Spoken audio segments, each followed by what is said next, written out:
খুব ভালোবাসার মানুষটা চলে গেলে ওই ক্ষতটা আসলে কিভাবে পূরণ হয়? ধরো তোমার বুকের উপর ঠিক এখানে কেউ একটা গুলি করলো, ধাপ ধাপ তুমি দৌড়ে গেলে ডাক্তারের কাছে, ডাক্তারের কাছে গিয়ে বলো অপারেশন করে, কারো রক্ত দেওয়া হলো, তুমি বেঁচে উঠো। এই দাগ যাবে কোনোদিন? যাবে না। যেই মানুষটা ছিল কিন্তু চলে গেছে, যার সঙ্গে স্বপ্ন দেখেছিল কিন্তু ভেঙে গেছে, যার সঙ্গে ভালোবাসা ছিল আজ নাই, যাকে নিয়ে পরবর্তী জীবনটা কাটাবার আশা করেছিলে সেই আশাটা নাই। বলা যায় কোনো পাথরের মূর্তিও পারবে না প্রিয় মানুষের কত ভুলে যেতে। মানুষ তো সেখানটায় নস্য।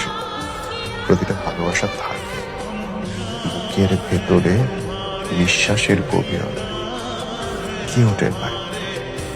এমনকি আমার তো মাঝে মধ্যে মনে হয় মানুষ আমরা নিজেরাই বুঝি না যে আমরা আমাদের প্রিয় মানুষকে, হারায় ফেলা মানুষকে কত বেশি মিস করি। এই জন্য দেখবো এখন সবার মুখে হাসি নেই।